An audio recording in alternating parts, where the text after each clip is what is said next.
안녕하십니까. 캔사스 하모입니다. 네, 오늘은 우리 구독자님들과 그리고 캔사스 하모도 그렇게 외쳤던 아티스트에 대한 인권 침해, 도가 넘는다. 아티스트도 국민이다. 정당한 법 절차를 밟아라. 그러면서 언론의 과도한 네이밍과 사이버레카, 황색 언론들의 무분별한 돌판매질 이제는 멈춰라 하는 등 여러 가지 표현으로 계속해서 지금까지 항의해 왔습니다. 아티스트에 대한 너무나도 무분별한 인권 침해와 과도한 법 집행인 것입니다. 그래서 이렇게 과도하게 검찰이 집행하는 이러한 인권 침해에 대해서 도를 넘었다는 이러한 것이 언론에 지금 나와 있네요. 이것을 대비해 보면서 비교해 보면서 지금 오늘 나와 있는 많은 기사들 내용에서는 수갑차고 호송된 정광훈 목사님이 법원에 이렇게 심사를 요구했는데 국가에서는 300만 원을 배상하라는 판결이 나왔다는 겁니다. 이것이 김호중 아티스트와 비교해 보았을 때는 오히려 김호중 가수가 더하면 더했지 덜하지는 않았을 것입니다. 그렇기 때문에 우리가 지금까지 주장하고 외쳤던 이 부분을 더 확실하게 저희들이 이야기하고 항의하고 외쳐야 됩니다. 누구에게 해야 됩니까?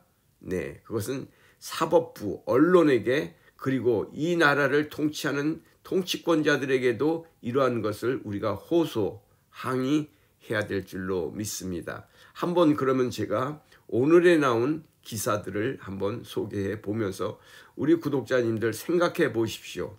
왜 우리는 가만히 있어야 했는가? 참 그렇습니다. 한번 보시죠. MBC 뉴스에서 영장심사 뒤 수갑차고 호송 법원 정광훈의 국가 배상해야. 정광훈이라는 분은 아마 사랑의 교회 목사님이시겠죠. 그 다음 문화일보 등 매일경제, 다음 네이트 모든 지금 언론에 이렇게 도배가 되고 있습니다. 그래서 지금 이게 보시는 바와 같이 정광훈 목사님에게는 그가 법원에서 구속심사가 되고 난 후에 경찰에 의해서 수갑차고 나가는 이러한 모습이 자기에게 국민에게 과도한 인권 침해를 했다라는 것으로 법원에 제소를 했던 것이죠. 거기에 대해서 국가는 경찰이나 이 사법기관이 국민에게 인권 침해를 했다라는 것으로 보고 신체의 자유를 침해했다. 이렇게 해서 도가 넘는 과도한 그러한 경찰의 그 태도를 국가에서는 배상해야 된다고 지금 법원이 판결에 나온 것입니다. 그렇다면 아티스트 김호중 가수에게는 어떠한 짓을 했습니까? 이들이 이것은 정말 이거보다도 더 훨씬 넘는 과도한 진짜 인격권까지 침해하고 말입니다. 한번 내가 차마 그 영상과 그 사진을 제가 부끄러워서 저의 영상에는 올려놓지 못하겠습니다. 여러분들 수없이 TV나 또 신문 이런 곳의 언론기관에서 이것을 계속 연일 보도하는 것. 지금도 그 사진은 지금도 보도가 되고 있습니다. 정말 화가 납니다. 네. 그렇다면 한번 지금 판결 나온 국가 배상 300만 원이 어떻게 해서 판결이 나온 건지, 비록 돈이 300만 원이 많고 적은 게 아니라 국가에서 이것을 자기네들이 잘못했다라는 것을 당신네들 잘못했어라는 것을 이야기해 주고 있는 것 아닙니까? 한번 그러면은 조선일보인가 여기에서 나온 걸 한번 제가 한번 살펴보면서 보겠습니다. 네, 제목은 영장심사 뒤 수갑차고 호송된 정광훈, 법원, 국가가 300만 원 배상 이렇게 제목이 되어 있고요. 내용에서는 경찰이 영장실질심사를 마치고 나온 정광훈 사랑교회 목사에게 수갑을 채워 유치장으로 호송한 것은 신체의 자유에 대한 과도한 침해에 해당해 국가가 배상해야 한다는 법원의 판단이 나왔다. 정광훈 목사는 지난 2019년 10월 보수단체의 광화문 집회에서 폭력 행위를 주도한 혐의로 사전 구속영장이 청구돼 지난 2020년 1월에 영장실질 심사를 받았었다. 이때 영장실질 심사를 마치고 경찰서 내 유치장으로 호송되는 과정에서 전 목사가 수갑을 찬 모습이 언론을 통해 공개되며 논란이 빚어졌다. 네, 이 내용입니다. 이것은 지금 김호중 아티스트와 너무나도 똑 닮은 그러한 현상이죠. 그러면서 26일, 여기서 26일은 10월 26일인가 봐요. 26일 법조계에 따르면 서울중앙지법 민사항소 8-1부 재판장 정인재는 지난 18일 전 목사가 국가를 상대로 제기한 손해배상 소송의 항소심에서 국가의 항소를 기각하고 전 목사에게 300만 원을 배상하라고 판결했다. 지난해 12월 1심의 판단과 같다 이거죠. 1심에서도 그렇게 판단이 나왔고 요번에 항소심에서도 2심에서도 이렇게 확정됐다라는 거예요. 1심을 심리한, 그러니까 1심이죠. 지난번에 1심을 심리한 서울중앙지법 민사 93 단독 최파라 판사, 판사님 이름이 최파라 판사님은 신체의 자유에 대한 제한이 불가피해도 이는 필요 최소한의 범위에서 이루어져야 한다며 전광훈 목사는 당시 사랑의 교회의 담임 목사로 교회 사택에서 약 20년간 거주 중이었기 때문에 주거가 부정했다고 보기 어렵다. 경찰에 자진 출석하고 영장실질 심사 절차에도 자진 출석한 것을 보면 도주 우려가 있었다고 보기 어렵다고 했다. 네, 이것 또한 김호중 아티스트와 비교해 본다면 너무나도 당연한 것 아닙니까? 그 10,000명이 넘는 팬과 그 김호중 가수를 사랑하는 그 노래를 좋아하는 분들이 와서 공연하는 그러한 아티스트가 어디를 도망가겠습니까? 그죠?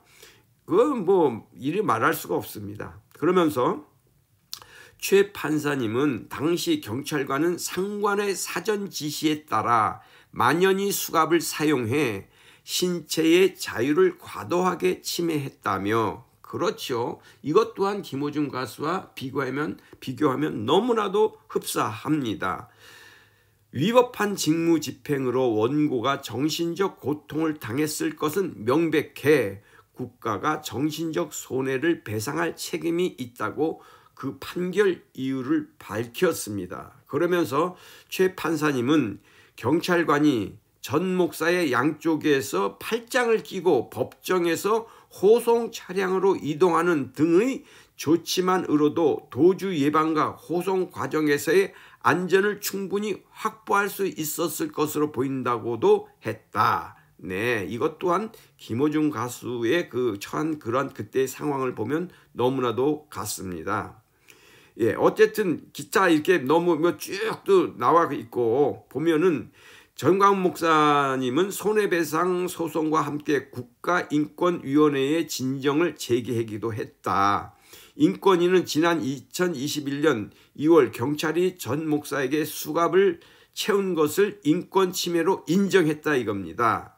예, 국가인권위원회에다가도 제소를 했었습니다. 그런데도 거기는 인권을 침해했다고 인정했다라는 거예요. 인권위는 피해자 호송 시 수갑, 포승 사용과 관련된 경찰청 훈령을 개정할 것을 권고했고 경찰청은 지난해 10월 피의자 유치 및 호송 규칙을 개정한다고 발표했다 이겁니다. 네, 이 이외에도 많은 언론에서 이렇게 이 기사를 다루고 있습니다. 이 언론들이 그 김호중 가수의 수갑 채우고 경찰관이 양쪽 팔을 이렇게 탁 잡고 가면서 또 그 모습 김호중 가수 얼굴을 푹 숙이면서 또 기자들의 그 짓궂고 그 무례한 그 질문 행세 뭐 너 어떻게 했냐 뭘 물어보면서 하는 그런 모습이 계속해서 TV 방송에서도 나오고 그러했던 것이 김호중 가수의 지금 자존감은 떨어질 대로 떨어뜨려 놓고 모든 그 인격권이라든가 모든 그 국민으로서의 그 인권 침해는 이루 말할 수가 없던 것이죠. 여기에 대해서 저희들이 그 언론 그 기자들이 한 내용이나 이런 것도 수없이 제가 영상도 만들었고 많은 분들이 여기에 대해서 또 잘못된 점을 지적했고 또 심지어는 뭐 MBN인가 거기 그런 것들은 사과도 하고 그 방송도 프로도 내리고 뭐 폐지도 되고 여러 절차가 있었어요. 그런 거. 그런데 지금에 와서는 사법부에서도조차도 이러한 것은 잘못됐다고 지금 나오고 있으니 이것은 정말로 이런 것을 우리가 반추해 보면서 정말로 그 김호중 가수의 그 인격권이라든가 그의 명예를 살려야 될 것 같습니다. 네, 더 이상 가만히 있으면은 또 뭐 가만히 있어야 된다고 하는데 얼마나 더 가만히 있어야 될지는 모르겠습니다만은 이런 것도 또 그러면 방송했다고 영상 만들었다고 또 뭐라고 하실려나 또 모르겠네.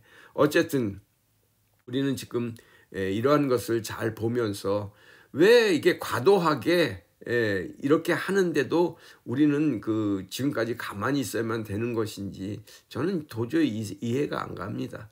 어쨌든 네, 캔사스 하모였습니다. 네, 아이고야, 네, 정말 살다가 이런 일은 또 아이고 참 너무합니다. 네. 어쨌든 캔사스 하모 여기서 영상을 마치겠습니다. 안녕히 계십시오. 감사합니다. 건강하시고 평강하십시오.